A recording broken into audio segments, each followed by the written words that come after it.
Welcome to my new blog. आज चाहिँ हामी जङ्गल जाँदैछौँ है, जङ्गल जाँदैछौँ। तपाईँहरूले मैले काम गरेको देख्नु हुँदैन होला कि म काम गर्छु। देखाउन चाहिँ देखाउँदिनँ। हामी जङ्गल जाँदैछौँ। मेरो सन्जु, मेरो कान्छा मामा, आमा, आन्टी, उता परको बुनु, त्यो यो त हामी सँगसँगै हिँड्छ जहाँ पनि। जङ्गल गएको तर बिहान बिहानै यस्तो टल्केको छ घाम, आँखा हेर्न सकेको छैन। यसरी खोला खोला तरेर जानुपर्छ यहाँ। यो जङ्गल जाने बाटो चाहिँ कता छ भनेर नझिकिनु होला। हाम्रै यहाँ सिमसार जाने बाटोदेखि नेता मस्तिर हो। म लड्न सक्छु क्या, म कि आफै लड्न सक्छु कि फोन झार्न सक्छु। त्यही भएर म धेरै बोल्दिनँ पनि, धेरै चमक चमक पनि गर्दिनँ। आज फोन झऱ्यो भने यहाँ पनि गहिरो छ। ला अहिले त गहिरो भएछ त खोलामा। अब जङ्गलभित्र बसेर देखाउँछ यहाँ धेरै घाम भयो। जङ्गलभित्र त शीतल हुन्छ होला भन्ने आशा राखेको छु मैले। शीतल हुन्छ हुँदैन आई डोन्ट नो। यतातिर चाहिँ बरु खतरा रहेछ है। रुख यस्तो दामी पाराले ढल्न आँटेको हो कि ढलिसकेको थाहा नै छैन। ल ए कुवा त के हो त्यो?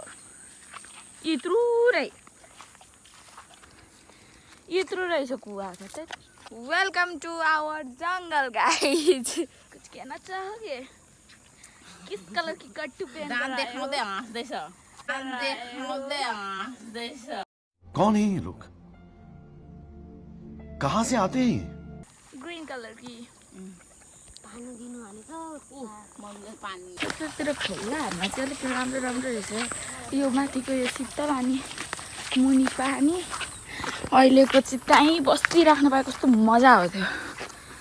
आम्बो जंगल ना आया तो भाई साहब इतना प्रगति कर लिया जंगल ने। यहाँ पनि रहेछ है बस्ने ठाउँ चाहिँ गाइस। यहाँ यस्तो बनाएको चाहिँ रहेछ। पिकनिक खानेहरूले चुला त्यतिकै छोडिहाल्छ। पुरै कुरो यो चाहिँ ठुलो रहेछ क्या, जहाँ पानी दिएको मान्छेहरूले बनाइदिइहाल्छ। पानी देख्ने बित्तिकै हल्का बस्ने ठाउँ बनाइदियो, त्यसरी बाँस सास लगाइदियो, बस हो गयो घुम्ने ठाउँ। यहाँ चाहिँ पानी माथि नै घाँस बलाइसकेको छ। अब ग्राउन्ड नै हुन आँटेको छ। अब बल्ल बल्ल जङ्गल छिर्ने बाटोतिर चाहिँ आइपुग्यौँ। अब 1 घन्टा जति हिँड्नुपर्छ होला अनि मात्रै हामी दाउरा खोज्ने ठाउँमा पुग्छौँ। इतना दूर है गाइज हमारा जङ्गल।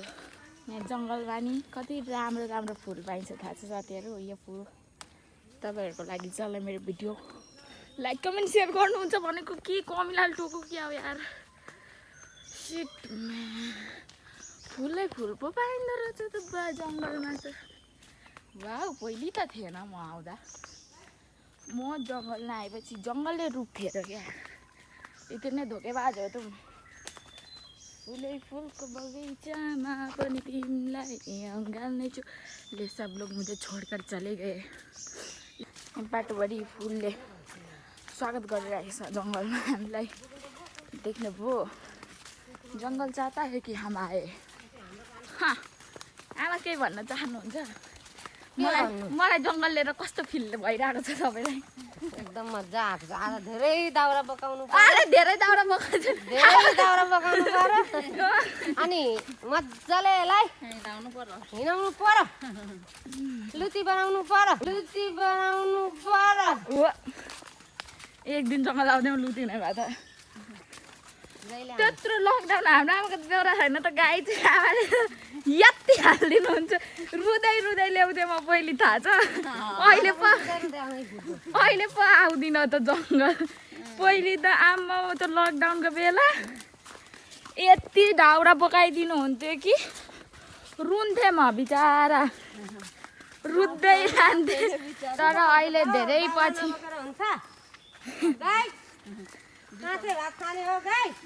काँच्यो ग्यासमा पकाएर खाने नि। हामी त दाउरामा पकाउँछौँ, सुस्त भात खान्छौँ। ओहो आफ्नै खुट्टामा राखेँ ओहो ठिक्क पऱ्यो मङ्गले आफ्नै ढङ्गले भने जस्तो भइहाल्यो नि यहाँ राख भनेर उहाँ लानुभयो त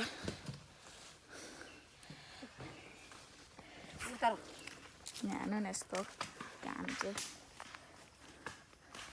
लु बल्ल अब हामी आइपुग्यौँ दाउरा खोल्ने ठाउँमा आमा पानी कहाँ राख्नु आई आई आई मैं तो थक ही गई अब यहाँ से हमको दाउरा का भारी बोकर घर पहुँचना है तपाईँहरूलाई लाग्छ होला कि म केही काम गर्दिनँ खालि प्यातर प्यातर बोल्छु जस्तो लाग्छ होला तर म धेरै काम गर्छु तपाईँलाई देखाउँदिनँ म तपाईँहरूलाई के काम देखाउनु भनेर नदेखाएको के भयो हेरेको हेरै हुनुभयो त तपाईँ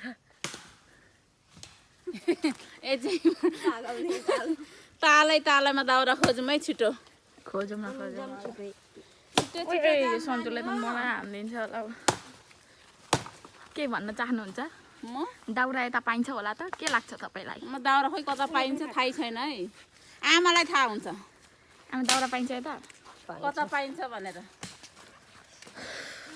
हामी त आमाको पछाडि हिँड्ने हो आमा लिडर हो आमा लिडर हो आमाले जङ्गल सबैलाई ल्याउनुहुन्छ कि मामादेखि लिएर मम्मीदेखि सबैलाई लिएर आइपुग्नुहुन्छ के चाहिँ भनेको टाइ राख न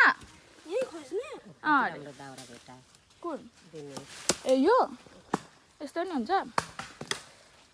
ए भगवान् मलाई त्यो दाउरा त खोज्न आउँदैन साथीहरू म पहिले पनि आउँथेँ आमाले नै खोजेर यति भारी बोकाइदिनु नि बरु सन्जुलाई आउँछ दाउरा खोज्न कस्तो चिलायो अब यहाँ अरूलाई डिस्टर्ब गर्नु हुँदैन अहिले पारो तात्यो भने मलाई कराउँछ नि खालि मोबाइल पक्रेर भनेर एकछिनमा देखाउँछु म यहाँ हेर्नुहोस् गाइस कति राम्रो पुतली जङ्गलमा ब्युटी खोज्नु त केही चाहिँदैन कि नेचुरल नै धेरै कुराहरू राम्रो हुन्छ म यहाँ यसरी दाउरा बोक्दै हिँड्दैछु कि लडी पठायो भने छैन आमाले दाउरा चाहिँ चाहिँदैन हुन्छ क्या सर्ट पनि लगाइसक्यौँ हामीले रेडी छौँ अब हामी रेडी हाम्रो यति दाउरा भइसक्यो अब यहाँ अलिकति थपेपछि मलाई पुगिहाल्छ म धेरै बोक्दिनँ गाई चाहिँ मैले पनि एउटा दाउरा देखेँ कुन भन्दा नि यो तर काँडा रहेछ जो भी दिखता है गलत ही दिखता है मुझे तो त्यो गाइज मेरो मामा कति पापी मराङ्गे उसले चिन्दो रहेछ त्यो पत्ता टिपेर दिनु त भन्छ हौ इतना पाप क्यों करना चाहते हो तुम ये बोल रहा है मुझे मोटी ब्लॉक रखो क्या मतलब मैं पतली नहीं हो सकती इधर देखा हूँ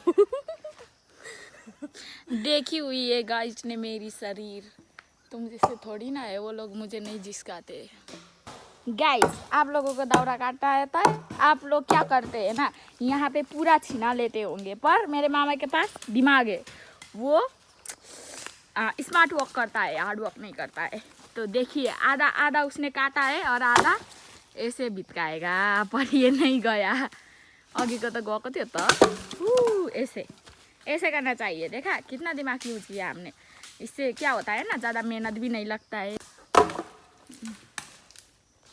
हामी त एक भारी पुऱ्याउनै साह्रो पर्छ आमा यति छिटो दाउरा खोज्ने 3 भारी पुऱ्याइदिनु पर्दैन हामी कहिले पुऱ्याउनु आमासँग सकिँदैन हामी चाहिँ छिटो छिटो भारी लगाएर अगाडि अगाडि गरेर नुहाउने भनेर यहाँ प्लान बनाएको त्यही भएर हाम्रो भारी सुरुमा आमा सुरुमा मेरो भारी लगाइदिनु है तपाईँ अनि जाने हामी अनि नुहाउने के भन्नु आमा तिम्रो नाम के हो भन्दा के भन्न सन्चु के भन्नु तिम्रो नाम के हो आजल त त्यस्तो पनि हेर्नु पाएको छैन हामी चाहिँ पहिले जङ्गल आउँदा होइन आमा हामी लोकु सन्जु पनि आउँथ्यो आमा लोकु सन्जु हामी 4 जना अनि अरू मान्छे लकडाउनको बेला जङ्गल आउँदा यति छिटो जान्थ्यौँ नि बिहान भात सब्जी पकाएर आउँथ्यौँ नि भात सब्जी पकाएर आएर हतार बाटोमा सोध्दै मान्छेहरूलाई कति बज्यो भनेर सोध्दै घर पुगेर भात खाने बित्तिकै दाउरा फ्याँकेर भात खाने बित्तिकै टिभी हेर्न जान्थ्यौँ अर्पणहरूकोमा सिरियल कुन सिरियल पो थियो हौ हामी त बिहान मधुवाला अनि अर्को सिलसिला पनि थियो सिलसिला र मधुवाला हेरेर जान्थ्यौँ राम अनि 12 बजे पुग्थ्यौँ घर 12 बजेदेखि 4-5 बजीसम्म टिभी हेरेर बस्थ्यौँ अनि घर आउँथ्यौँ अनि फेरि भात सब्जी पकाउँथ्यौँ फेरि अर्को दिन त्यही रुटिन हाम्रो लकडाउन त्यसरी कट्यो तपाईँहरूको कसरी कट्यो आमाले पहिलोचोटि मलाई सही भारी लगाइदिनु हो ठिक्क लगाइदिनु हो तर भारी हुन्छ होला लामो काट्न थाल्नु भएछ नि आमा तपाईँ भारी पहिले यत्रो लामो काट्नु हुँदैन थियो ये है मेरा भारी गाई अब मैं उठा के चलने वाली हूँ गएको हामी चाहिँ बाई आमा बारी लाएर आउनु तपाईँ कुन गाई तलबाट त देखाउनु होला नि देखेको छैन होला अनुहार गएको अब हामी एकैचोटि बिसाउने ठाउँमा भेटौँ ओके बाई बाई हेर्नुहोस् यस्तो छ हालत नि मैले त बोक्ने बानी नै हराएछ गाडीदेखि होला त्यही पनि म मोबाइल त्यत्रो माथि उचालेर देखाउने हिम्मतै आएन मसँग यत्रो हेर्दा मात्रै यत्रो भारी छ कति मतलब सानो भारी देखिन्न त तर भारी चाहिँ कति धेरै भारी क्या त्यही माथि यो नाम्लो छोटो भएको हो कि लामो भएको बोक्ने कस्तो अप्ठ्यारो भयो यो गाँठोहरूले गोचो हेर नि लुगाको हालत फेरि बाहिर पुगेपछि त मेरो भाइ आउँछ कि भन्ने आशा छ मलाई फाइनली गाइजको हामी आइपुग्यौँ हामी पानी खानलाई प्यासी मर जाउँगी भन्ने गीत छ्या अलिक राम्रो पानी देऊ त्यही हात ल्याम्पमा हात घुसायो अनि त्यही पानी दिन्छ चक देखो गाइज इसने कुआ को ऐसे बर्बाद कर दिया सफा करे अब तो पानी कसले खान्छ गाइज अभी मेरे साथ एक हादसा हुआ वो है लोड़ी लगी यही हुआ है मेरे साथ देखिए मैले उसलाई भारी कस्ते हो भनेको चुट्टाइदियो अहिले ल जाँदै गर मान्छे सिन्धुलीको बाटो बसौँ यहाँ पुगिसक्यो मेरो भाइ दाउरा बोक्देर देख्न सक्नुहुन्छ तपाईँहरू कस्तो हल्लियो वहीँ पुगिसक्यो त्यो त बाटो नै पुगिसक्यो यति दाउरा ल्याइ पुऱ्याउन मरेको जुनेको साथीहरू आमा त अझै आउनु नै भएको छैन आमाको बारी जानु तत्त्व छ छुट्टिरहेको थियो त्यही माथि के गर्नु पनि सबैले बोकेर आइदिरहेको मेरो भाइको हालत त्यत्रो दाउरा बोकेर आएर कस्तो फिल भयो हजुरलाई कुर्सी राखिदिनु आइदिरहेछ हो के भनौँ अब म मेरो हालत चाहिँ माथि बोक्छु नि जस्तो भएछ कहिले त्यस्तो भयो केमा बोक्छु जस्तो भएछु त त्यही बाई बाई सक्यो जङ्गल पुगेर आएँ मैले भ्लग यहीँ एन्ड गरिदिएको बाई बाई